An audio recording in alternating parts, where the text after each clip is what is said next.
ബിസിനസ്സൊക്കെ ഭയങ്കര മോശമാണ്. എന്തൊരു കഷ്ടപ്പാടാണ്. എടേ വേലി ചാടിയ പശു കോല കൊണ്ട് ചാവുന്നൊരു ചൊല്ലുണ്ട്, നീ ഓർമ്മയിൽ വെച്ചോ. എൻ്റെ ഒരു പരിചയക്കാരനുണ്ട്, നിതിൻ എന്നാണ് പേര്. അപ്പോൾ അയാൾ ഈ ഹംഗ്രി മൃണാൾ റെസ്റ്റോറൻറ്റിൽ വന്നപ്പോൾ അവിടുത്തെ ഭക്ഷണമൊക്കെ കഴിച്ച് ഇഷ്ടപ്പെട്ടു. സ്വന്തം ഇഷ്ടത്തിന് തട്ടിവിടുന്ന നാക്കെടുത്താന്നുണേ പറയൂ. അപ്പോൾ അയാളെ വിളിച്ചിട്ട് ചിലർ പറഞ്ഞു, മറ്റേ ഇയാളുടെ റെസ്റ്റോറൻറ്റിനെ ഇങ്ങനെ പ്രോത്സാഹിപ്പിക്കരുത്, ഭയങ്കര കുഴപ്പമാണ്. ഞാൻ നിങ്ങളുടെ ഫാമിലിയുടെ ബാക്ക്ഗ്രൗണ്ട് അന്വേഷിച്ചു. മോശം എന്ന് പറഞ്ഞാൽ മോശം മോശം മോശം മോശം മോശം മോശം അഭിപ്രായം കുടുംബത്തെ പറ്റി നാട്ടുകാർക്ക്.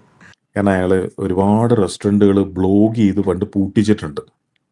അതായത് ഞാൻ ഒരുപാട് റെസ്റ്റോറൻറ്റുകൾ വളരെ വർഷങ്ങളായിട്ട് അതിനെയൊക്കെ കുറ്റം പറഞ്ഞ് കുഴപ്പമുണ്ടാക്കിയിട്ട് പൂട്ടിച്ചിട്ടുണ്ട്. തൊലിക്ക് നല്ല കട്ടിയാണല്ലേ. എന്റെ കയ്യിൽ അവനെ കിട്ടിയേ ഞാൻ അവനെ അരിഞ്ഞ് മുളകിട്ട് അങ്ങനെ തിന്നിടോ.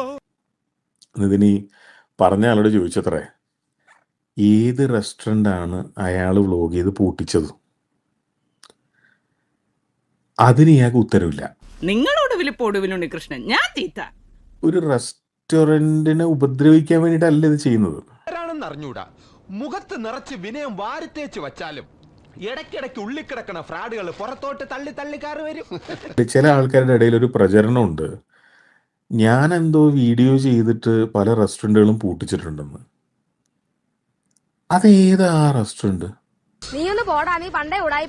ലക്ഷ്യം പിന്നെ മാത്രമല്ല, എനിക്ക് വ്യൂസ് ഉണ്ടാക്കാനോ അല്ലെങ്കിൽ എനിക്ക് അറിയുന്ന ഒരുപാട് മറ്റേ യൂട്യൂബിൽ നിന്ന് പൈസ കിട്ടാനോ ഒന്നുമല്ല.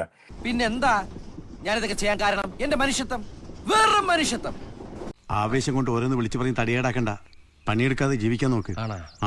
സോ ഒരാൾ വിചാരിച്ചു കഴിഞ്ഞാൽ ഒരു ദിവസം രാവിലെ ഒരു റെസ്റ്റോറൻറ്റ് പൂട്ടിക്കുക അല്ലെങ്കിൽ ഒരു കച്ചവട സ്ഥാപനം പൂട്ടിക്കുക വ്ലോഗ് ചെയ്തിട്ട്, അങ്ങനെയൊക്കെ ആകുമ്പോൾ അയാൾ എന്ത് പവർഫുൾ ആയിരിക്കണം. അത്രയും പവർഫുൾ ആയിട്ടുള്ള ആളാണോ ഞാൻ? നീ കേട്ടിട്ടുണ്ട്, ഏതോ എറണാകുളത്തെ ഒരു തട്ടുകട, അവിടെ എലി ശല്യം ഭയങ്കരമാണ്. അതിന്റെ കുറെ വീഡിയോസ് പലരും പോസ്റ്റ് ചെയ്തു, അങ്ങനെ അത് പൂട്ടിപ്പോയി.